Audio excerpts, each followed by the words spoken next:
podcast is part of the Sports Social Podcast Network.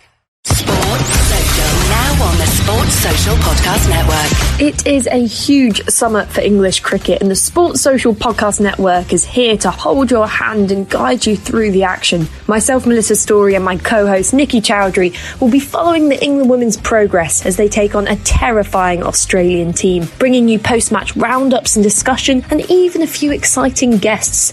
Search for the Analyst Inside Cricket to find Storylines, the Women's Cricket Podcast.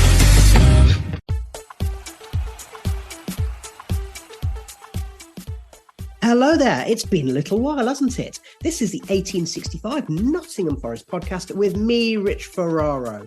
And we're recording on the weekend that Forest have announced a few bits of news. Firstly, the new kits from Adidas have been launched, which we're going to talk about in a bit. We've also heard that Forest have got a new head of strength and conditioning and a new head of performance. And again, we'll be alluding to those. And of course, we are all waiting with bated breath to see what happens in the transfer market. So we shall be talking about the state of the Reds squad. I'm joined today by Tom Newton. Hi there, Tom. Hiya. And by the Maradona Midlands. Hello. Good evening. And let's start off by just talking about kits. So Forest, of course, announced the deal with Adidas a few weeks ago, which was the worst kept secret, and then had their thunder stolen by some leaked images, which came out on the internet, I think, sort of midway through the week. But they did the official kit launch at the Castle on Friday night. And Maradona Midlands, I know that, you tend to be a bit cynical about kit deals, don't you? But what are your thoughts about the new shirts?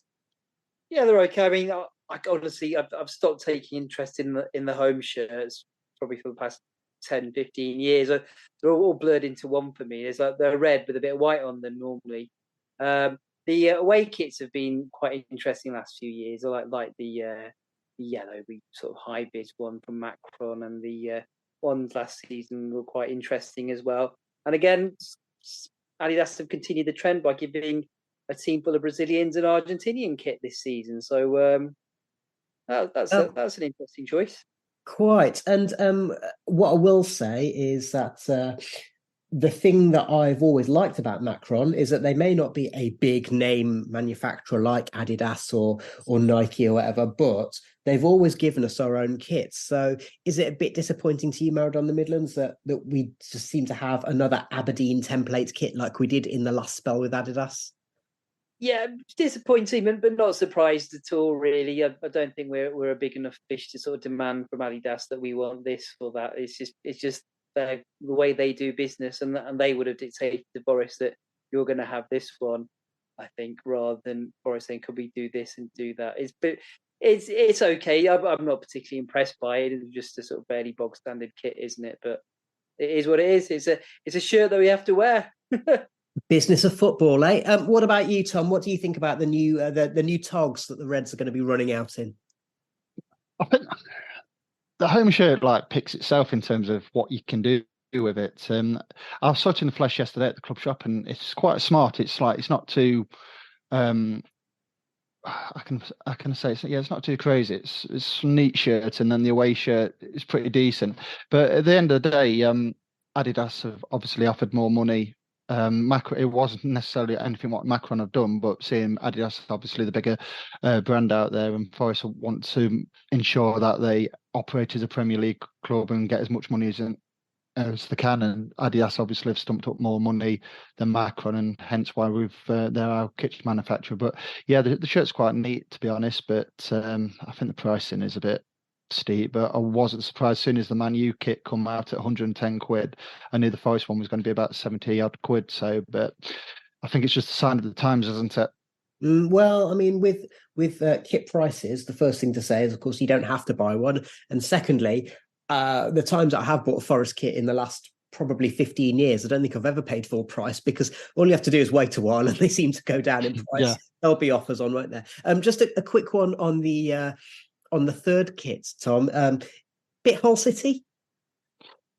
Yeah, but you could look at the positive. It looks like the old Holland kit from a few years ago when it was predominantly black with orange on it, so you can look at it that way. But Yeah, but I'd be interested to see what that's like in the flesh, because you only saw it on one, like a bit like a hologram thing from the castle the other night. Yeah. Then obviously that pose from Danilo, which you can't take in the full detail of it. So yeah, I reserve judgment until I've seen Well, it in the flesh.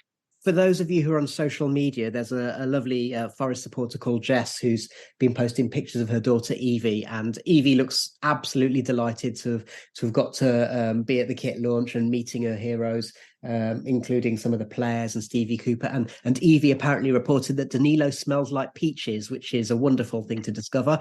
But it means also we've seen pictures of Evie wearing the Hull City kit, and it's actually navy blue rather than black. So it adds a slight different dimension. And, you know, it's one of those, is it pink? Is it orange? It's kind of a bit of both. So color wise, it's a little bit more interesting than you could tell from the holographic projection. Just a note on the Argentina style away shirt. Couple of things. So Adam of this podcast has reported that, you know, lengthwise Adidas shirts are longer, which is something I remember from the last time we had Adidas kits. So it's framed his perfect little tushy in a very different way. And the other thing is, Tom, I don't know if you've seen on social media that someone's posted a picture of Morgan Gibbs-White, you know, young man in the peak of physical fitness, and the swirly design actually makes it look like he's got a bit of a belly. So I'm not sure how well it's going to cope on a middle-aged supporter like me. Yeah, it's just sometimes football kits when they come out, they all come in like different shapes for different people and everything, and it's just how they fit. But it's one of those, isn't it? It's just make sure you get the correct size in to suit your figure. Yeah, and just, you know, I guess it's that whole thing of like when Forest had a kit which had I think a horizontal stripe on it. It's like, that's not going to flatter Andy Reid, is it? So that's how I feel about the Argentina style swirl. Is I don't think it's going to necessarily suit my figure too well. Anyway, let's move on from kit talk and let's move on to the club and the developments that we've had. So Forest have appointed. So the news that we'd heard last week is that Adam Burrows, who was part of Thomas Tuchel's backroom team at Chelsea, has joined as the new head of strength and conditioning. And yesterday, at the time of recording, Danny Taylor reported that Alec Gross has been appointed as head of performance. He's someone who's known by Ross Wilson from their days at Southampton. Maradona Midlands, we had I think the highest number of injuries in the Premier League last season, which, considering that we used a lot of players, is something that needed to be addressed, isn't it? It was, yeah. We definitely need to do something about the injuries. So hopefully these guys will bring in some new techniques, some new exercises, some new programs, and for their computers and AI and whatnot, and we can avoid the injuries this year. And does this hark back to you to when Frank Clark 30 odd years ago appointed the club's first fitness coach? What was his name? Pete Edwards or whatever it was. It feels like it's something that Forest maybe had, if they didn't have a head of strength and conditioning and a head of performance. It feels like what Forest need to do to get into the modern Premier League era, doesn't it, Maradona Midlands? Yeah, I mean the backroom staff always looked a bit shallow and skinny last season.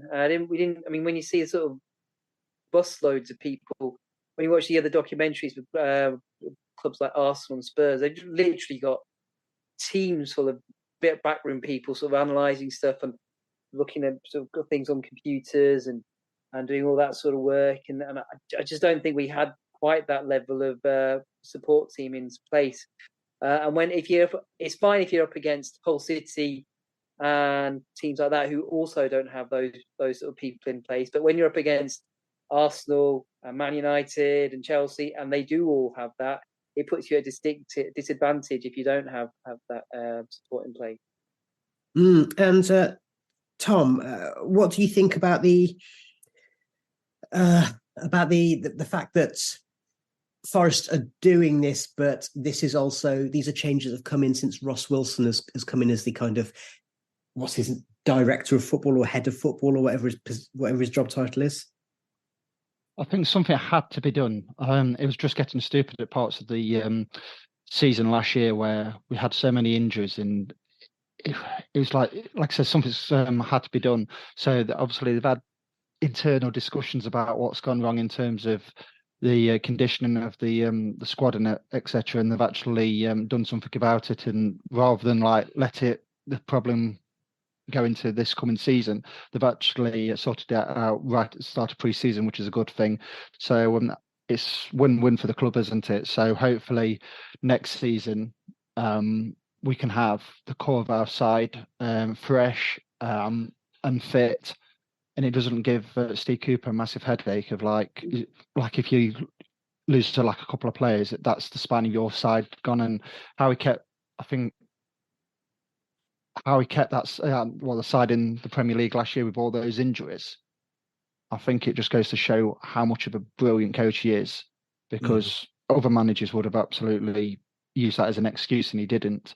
So if they play Steve Cooper, and hopefully going into this season he will have more players at his disposal in terms of that the fit and raring to go.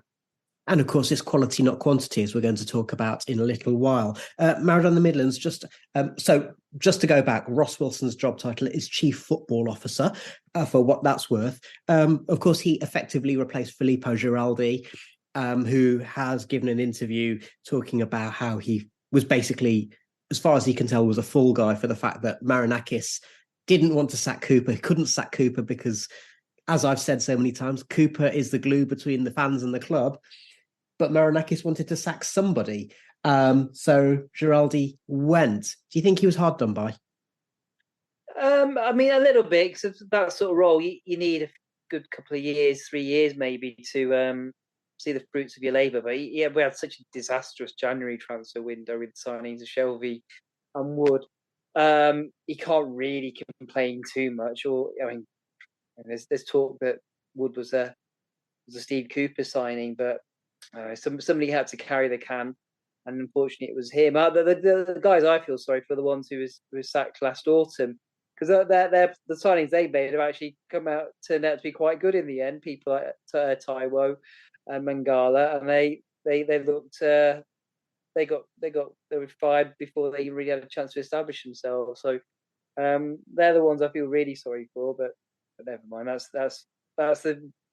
That's the risk we play with the ownership we have. You're going to have sort of these knee-jerk reactions. Well, I mean, it's going back to a different regime, but apparently when Stuart Pearce was sacked as manager under Fawaz, his response to the journalists was, well, that's football, isn't it? So there's an element of that, isn't there?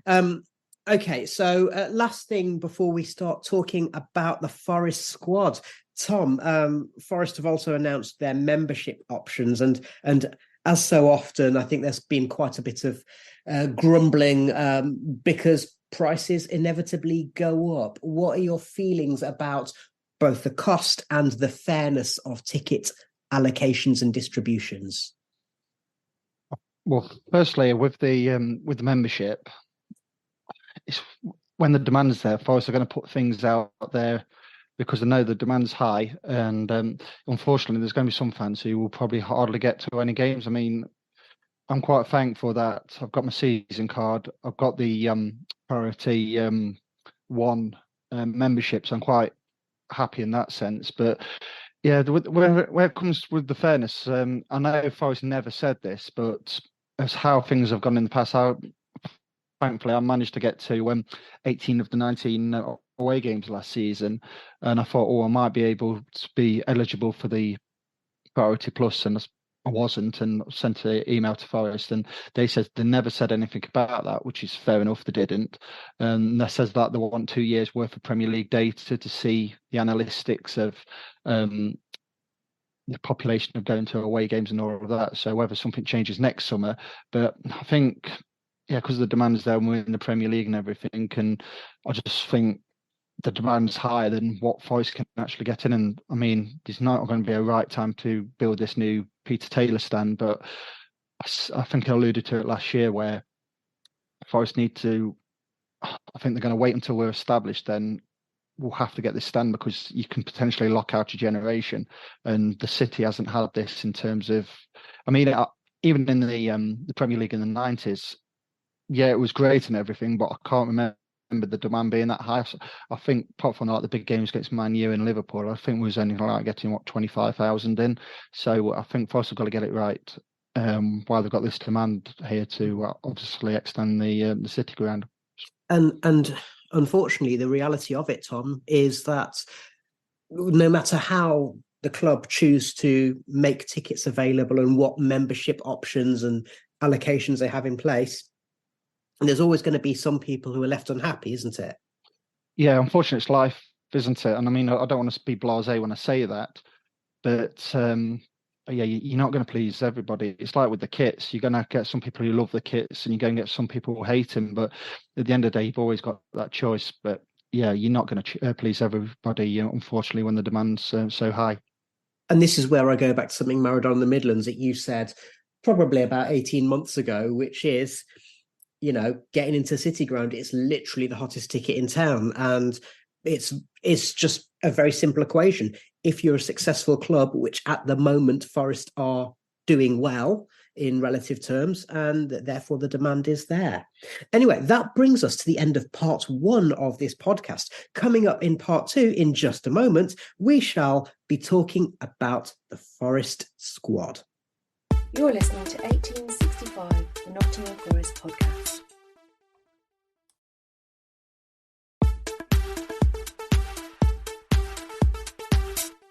Welcome back to 1865, the Nottingham Forest podcast with me, Rich Ferraro, and I'm here with Tom and Maradona in the Midlands. And we're going to spend a little bit of time just talking about what the situation is with the Forest squad. Now, there's speculation about a couple of players, Sangare and Willian, the BBC breaking Willian's in Nottingham. No, he's not. Is he? Isn't he? Who knows?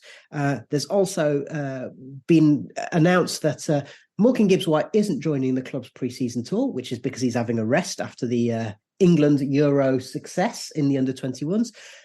But then John Joe Shelby is also not in that squad. So make of that what you will. I'm sure we'll come on to that in a little while. Let's talk about the players who remain in the first team picture from last season. So we've got Wayne Hennessy as the backup goalkeeper. I think it's fair to say he's not going to be the first choice if they can help it.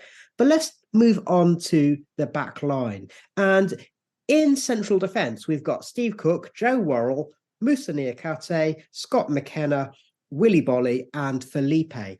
Maradona the Midlands, are we going to take it as read that out of those, it's Cook who's probably most likely to see the door, and then they might want to get one more body in?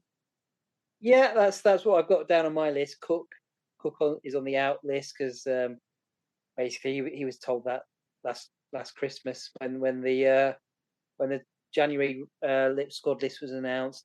I'd love to see somebody with a bit of pace come in that centre half position, because a lot of our players are a bit laborious, and I think just having a quicker centre half, would give us a bit of a different option. Just let us maybe play with a bit of a higher line and just push the whole team up the pitch a little bit, and that would maybe have a knock-on effect of allowing us to be a bit more attacking rather than just always playing with sort of that low block, as it's called. So yeah, if we can bring in somebody with a bit of pace in the centre half positions, I think we'd be doing well. And it was worth pointing out here that Steve Cooper has said that he alluded to at the end of the season, this isn't the way I want to play, and he wants to have the team playing with a bit more of the ball and not being in such a deep lying position. If we move on to the fullbacks / wing backs, so Tom, we've got Julien Biancon, we've got Nico Williams, we've got Serge Aurier, we've got Omar Richards, who has been seen wearing Forest training gear.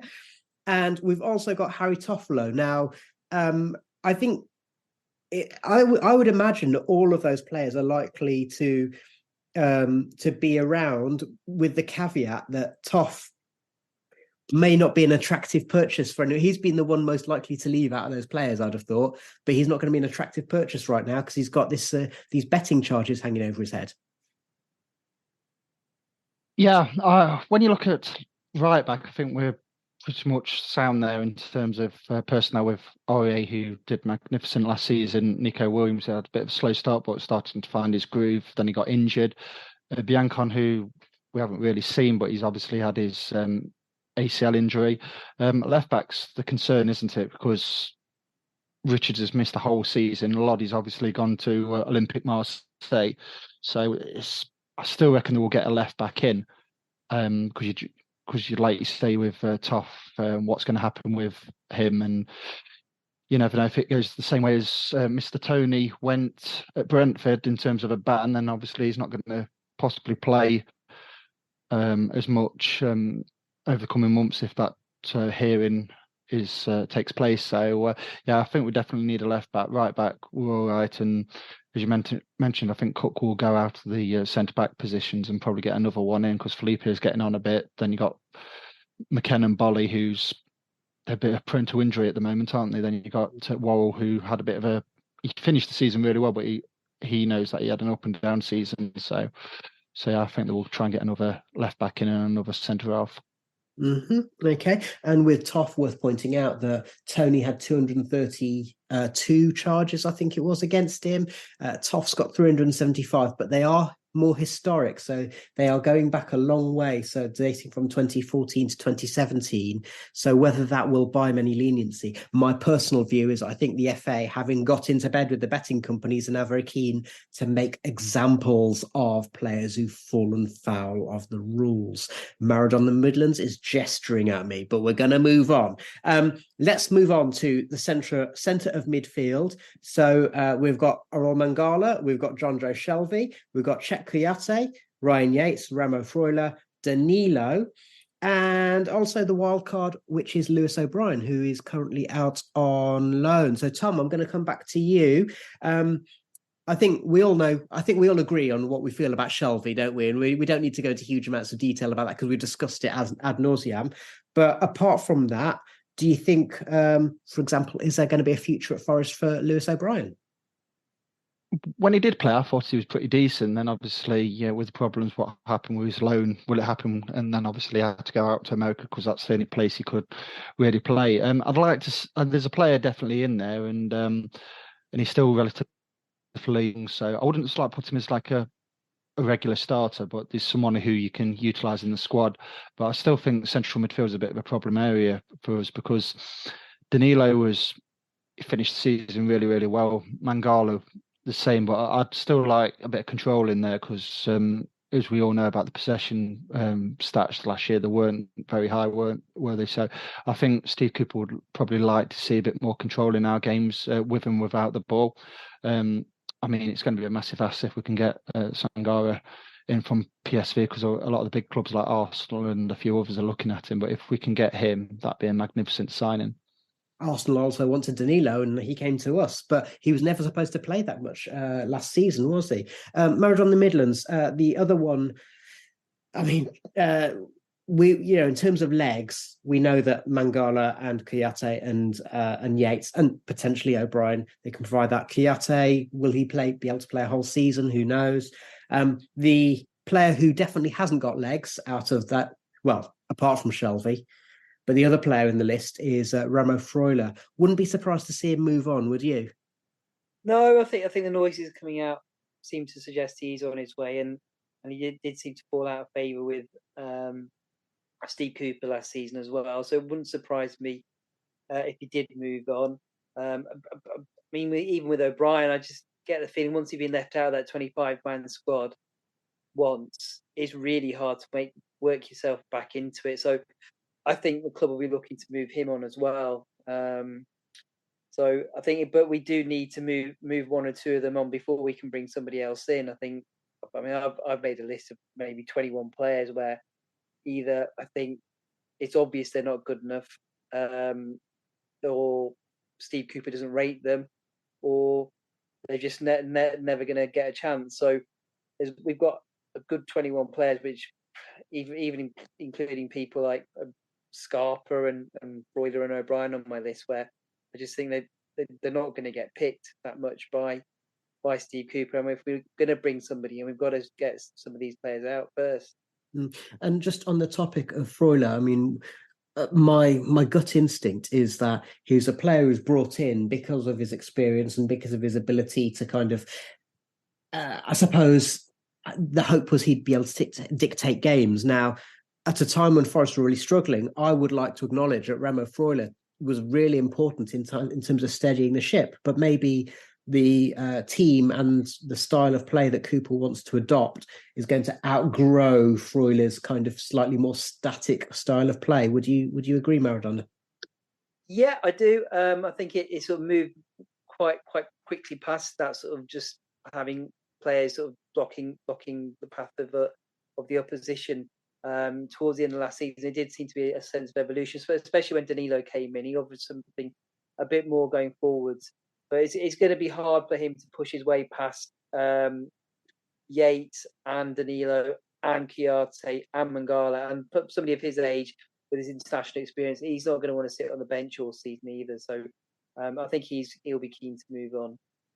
And just finally, with you on this particular topic, Maradona, the Midlands, would you also say that actually O'Brien and Toffolo, it's just at that time Forest signed them because they could get them at a good price and they're available, but actually they also had to move on from that level of signing. So the fact that we signed the Brazilians and the fact that we signed, we're shopping in different markets, weren't we? So maybe Toff and O'Brien are just victims of that. Yeah, I mean, Brian, we witnessed it. We've got the evidence of our own eyes. We saw him playing for Huddersfield during the promotion season. He was one of the best players in the division.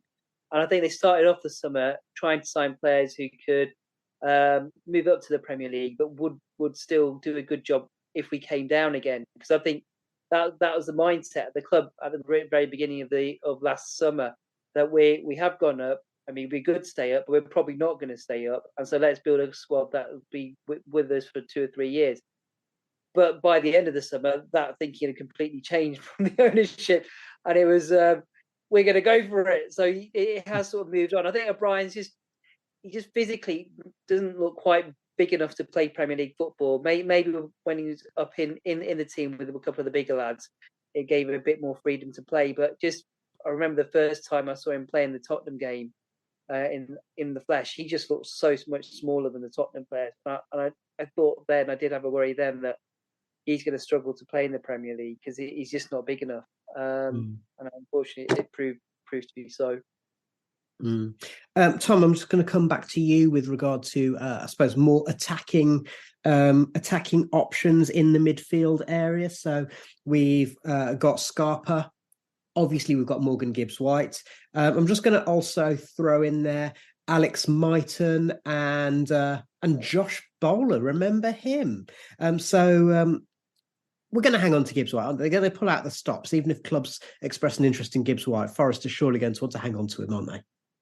Yeah, I think Steve Cooper last summer, that was the player who he wanted. So, and I think he will stay here for a couple of years. But Johnson, on the other hand, when Marinakis took over the club, and Nick Randall's statement was, I know Forest were a championship club at the time, but he says sometimes we might have to shuffle the pack. If Villa do offer big money for Johnson at 2 for his valuation, I can see him going. But it's not necessarily a bad thing. Yeah, I'm not saying he's a terrific player because he's a brilliant player. Johnson is with his pace, etc. But yeah, I don't think you can turn 50 million down, and that can really establish you as a Premier League club. And some Forest fans think, I can't sell our best players, this, that, and the other. But I think we've got to realise a position in the food chain, and we're not like a Chelsea or a Arsenal, etc., or Man City, even Man City do it, don't they? They did it a couple of years ago when they sold Sterling and Jesus, and got obviously Haaland in. So yeah, every club does it. I haven't got a problem with selling players. It's how you replace them adequately. And if 50 million comes in, you can do a lot with that. And it's balanced books as well, isn't it? Yeah, I was going to say that. Yeah, with the FFP. So I think why you can get that money for him, I think Forest will do it. It's worth remembering that although FFP limits are 105 over a 3-year period, for Forest it's less than that because we're in the Championship where the FFP limits are lower. So I think it's 85 million or 83 million that losses that are allowed to have. So they are going to have to think about how to balance the books. In terms of transfer fees, last season, most of that was covered by the TV money, but wages, they'll have paid a huge amount in wages, and that's just on Harry Arter, who I haven't even bothered talking about in that squad list. What about some of the other sort of attacking players? So do we agree, for example, that Mighton ain't going to be around? Do we agree that Josh Bowler probably hasn't got a future as a Premier League footballer at Forest? Yeah, I'd agree with that. I mean, Alex Martin, he tries and everything, but I just don't think he possesses that quality. And he didn't really pull up many trees at Sheffield Wednesday for whatever reason. So I think if he gets a championship move, I think it's a good move for him. There's nothing wrong with dropping down the league and then building yourself back up again. Many players have done it before. Isn't there? Yeah. And Bowler, it was a bit of a strange one. I think it was just a matter of he was there, let's go and get him. But obviously, I can't see him play much in a Forest shirt. Then Surridge it's rumoured that he might be going to the MLS. So I think. Oh, you see, you're jumping ahead here because I was going to give the list of forwards. You said attacking players. So well, I was talking about attacking midfielders. So let's talk about forwards. Where yes, you've mentioned Surridge and you've mentioned Johnson already. We've also got Chris Wood. We've got obviously Taiwo Awoniyi, and also let's add in there Emmanuel Dennis and the mighty Hwang Yu-zhou, or as Maradona Midlands called him in our group chat after the Notts County match, the goal Hwanger. So Maradona Midlands, do we also agree that Hwang Yu-zhou probably hasn't got a future at Forest? And Sam Surridge, yes, it's rumoured we're going to get $5 million for him to go to the MLS, which would be a very good deal, wouldn't it, for everyone? Yeah, I mean, I think Steve Cooper's comments after yesterday's match about Hwang sort of said it already when asked if he'd had a future. He said, who knows? Well, you're the manager, Steve. Hopefully you'd know. But if you don't think he's got a future, if you don't know, I don't think he has. So, yeah, he'll be on his way. Sam Surridge is a big shame, really, because I think all the fans sort of saw that there was some potential there and everybody liked him. So, but clearly the manager didn't rate him for whatever reason. So it's best that he carries on his career elsewhere for all parties. The other players would. I mean, I think most fans would be happy to see him go, but I can't see anybody taking him. And I think so. With that in mind, is it worth thinking that okay, we're stuck with Wood? He's only on a one year deal, so in that case, might as well keep him around as a squad option, especially as Taiwo started playing as more of an orthodox number 9 rather than playing in the wide forward position that Wood clearly couldn't do. Yeah, I mean, but we've got to remember that the only reason he went out of the team was because he got injured. So Steve Cooper was still very happy to pick him until he got injured. And if he hadn't got injured, I think he would have still played a fair number of games at the end of last season. So I don't think Steve Cooper hates him as much as the fan base maybe do. And so he's maybe been tarred as been pointed out that he was a Steve Cooper signing by people behind the scenes.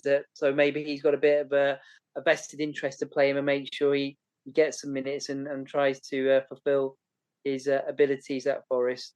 What about Dennis? Dennis, he just didn't seem good enough in that position. I'd like to see somebody. I mean, that's why you get somebody like Willian being mentioned. I think that would be an improvement on Dennis in one of the wide positions. I just don't think he's got the pace to play in those wide areas. I just didn't produce. I mean, that one good goal against Newcastle, but apart from that, I'm struggling to think what he really contributed. So, just for again, similar situation to Surridge, I don't think the manager particularly rates him. So, if the manager doesn't particularly rate you at a club, it's best for all parties if you move on and try and get on with your career somewhere else, and it would help us financially as well. And Tom, that basically leaves us with Taiwo from the current list. And do we agree that, as with Gibbs White, I think he's Cooper's man, isn't he? Like Cooper wants to build his team with Yates at the base of midfield, with Gibbs White as the number 10, and probably with Taiwo as the number 9. Yeah, pretty much. I think like we mentioned, I think we need another striker just for backup, and I don't think Chris Wood's going to pull up many trees, but like I said, I would love to be proven wrong next season if he can have a decent pre-season and all of that. But yeah, Taiwo's our number 1 striker. I mean, he was a bit cumbersome without sounding too harsh on him earlier in the season. Fun to watch, though. Yeah, I don't. Sometimes he doesn't know what he's going to do, but yeah, when he come back, he was a massive asset for us, and obviously the goals what he scored, was it 6 in 6 or something like that? I mean, that's effectively kept us up. So yeah, I like Taiwo. So hopefully he can kick on now and have a more solid season in terms of staying on the pitch rather than the treatment room. Maradona? Yeah, I just said a quick point about Johnson. I think, yeah, it sounds on paper, it sounds like a good deal if we manage to get £50 million for him. But you've got to remember he contributed 8 Premier League goals. So to replace that number of goals, we're going to end up spending the majority of that 50 million anyway to replace that. To get that number of, say, a 10 goal striker, you're going to spend a lot of that money anyway. It's no guarantee that the person we bring in will score the goals. So I'm not sure it would make sense to me to sell that number of Premier League goals. I think that's pretty much pushing us towards relegation. Does it give us any indication as to whether he's indispensable or not? The fact that in some key matches, including at the end of last season, the Liverpool home match, that Cooper sometimes picked an 11 which didn't have Brennan Johnson in. Well, no, I mean, I don't think he's beyond criticism, because I got very frustrated watching him play at times on the right, where he literally wouldn't do anything. He wouldn't track back, wouldn't help the defence out. And when he's struggling, you really need somebody to do that. But the only thing I could think was that the manager told him not to run back, because there's no way a player could get away with doing that as many times as he did if it wasn't with the manager's blessing. So maybe he was just following orders in that sense. But yeah, in that sense, we're a stronger sort of defensive team when he's not in the team. But goals is what it's about in the Premier League. Scoring a goal in the Premier League is so difficult, and we showed that for a huge period of last season. We really struggled. But to have somebody who scored 8 Premier League goals in the club on our team squad list, and then to let him go, I think it would be very, very risky.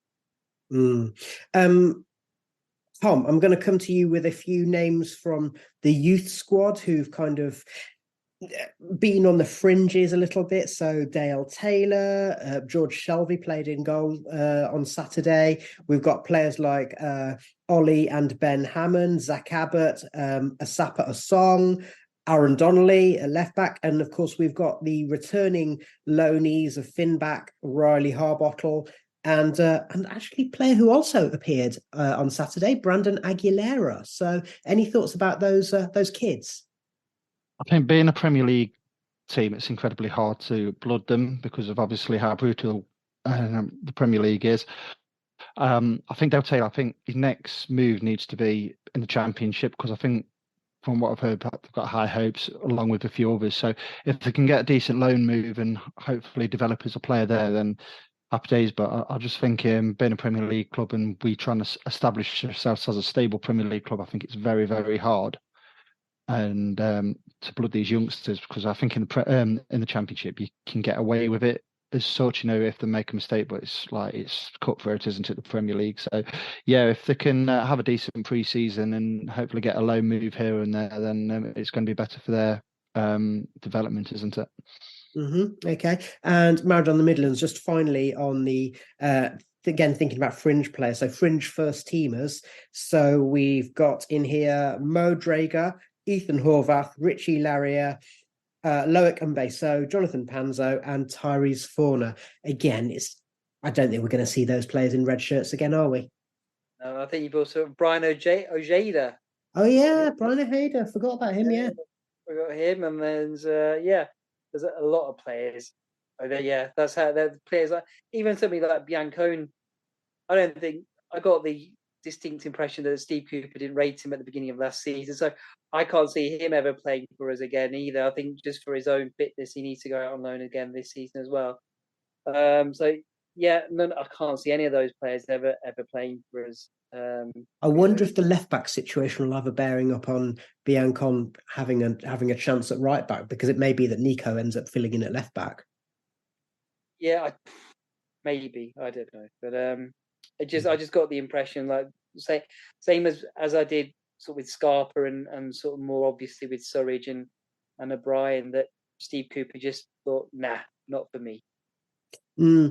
Just one thing that's also worth saying, is that Forest's squad depth is also going to be affected by the fact that some of the players are now of a certain age. So Johnson is one of the players who now counts as part of the first team squad. There's a couple of others, aren't there, Tom? And they've completely escaped my mind at the moment, but a couple of others in the squad. Now, Danilo, I think, is another one. And there's another player who was an under-21 last season. So is that something we need to worry about? No, it is and it isn't, because at the end of the day, as they get older, you got to include them in the squad. I just think it's what's below those types of players in terms of the squad depth. So, but yeah, 25-man squad. I think if Forest get the players in that they want in certain areas, and obviously just sprinkle that with a bit of like quality and depth, I think would be okay. But it was always going to come, wasn't it? But in terms of the longer we keep these players on our books, with the likes of Johnson and Danilo, their age is going to dictate that they've got to be in the 25-man squad. So I just think they're like regular first team, so it all depends on what's below them. So recently you've had like Sam Surge, who it looks like he's on his way, so you need somebody of decent quality. So if you do lose a player through suspension or injury, you can rely on them rather than like putting somebody in who you're not 100% convinced with. And to go back to where we started, and actually we were discussing before we started recording, is that this summer is as much going to be about trimming the fat as it is about the new additions who come in. Now, we're not going to, as you've noticed, we're not speculating too much about new additions. We have mentioned Sangare and Willian in passing, and you'll all be aware of the rumours about those players. We're not going to speculate about that today. What we will be doing is we'll be having some new content in your feed over the summer. And then, of course, when preseason starts, preseason's already started, but when we're about to get ready for the new Premier League season, we will be back and we will do a proper season preview, including speculation about any potential incomings, reviewing the players who have hopefully come in and gone out by that point. And we're also hoping to have an addition or two to our squad at 1865. So some new voices for you to look forward to. In the meantime, I want to say thank you very much to Maradona and to Tom, and most of all, listener, to you. Thank you very much for listening and joining us once again and throughout the past season. We'll be back in your feed very soon with a special podcast or two, which Tom has been working hard on. And in the meantime, I want to say thanks for listening and goodbye.